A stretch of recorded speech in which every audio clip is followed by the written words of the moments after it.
தருமபுரி தொகுதிக்கு மிக சிறந்த ஒரு சட்டமன்ற உறுப்பினரை நாம் எடுத்திருக்கின்றோம்.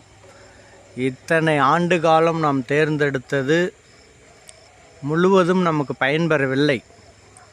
இப்பொழுது மரியாதைக்குரிய சௌமியா அன்புமணி மேடம் அவர்கள் மிக சிறப்பாக சட்டமன்றத்தில் அவருடைய கோரிக்கைகளை மிக சிறப்பாக எடுத்து வைத்து கொண்டிருக்கிறார். அதே போன்று தருமபுரி மாவட்டத்திற்கு என்ன தேவை என்பதையும் மிக உறுதியாக நின்று போராடி கொண்டிருக்கிறார்.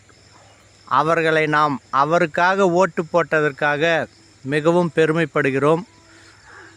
இப்பொழுது நமது முக்கியமான கோரிக்கை காவிரி உபரி நீர் திட்டத்தை செயல்படுத்த வேண்டும் என்பது தருமபுரி மாவட்ட மக்களின் மிக நீண்ட கால கோரிக்கை.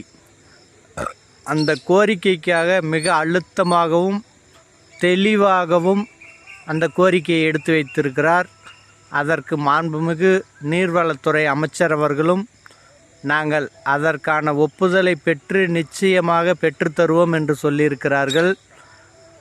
அந்த திட்டம் வந்தால் நிச்சயமாக தருமபுரி மாவட்டம் மிகப்பெரிய வளர்ச்சி அடையும்.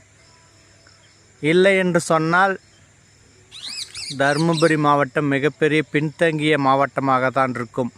அந்த திட்டத்தை மாண்புமிகு சௌமியா அன்புமணி மேடம் அவர்கள் 5 ஆண்டுக்குள் இந்த தருமபுரி மாவட்டத்திற்கு செயல்படுத்தி கொடுத்துவிட்டால் ஒவ்வொரு தருமபுரி மாவட்ட மக்களும் அவர் உயிர் உள்ளவரை அவர்களை நன்றியோடு நினைத்திருப்பார்கள் என்பதை மிக பணிவோடு கேட்டுக்கொள்கிறேன்.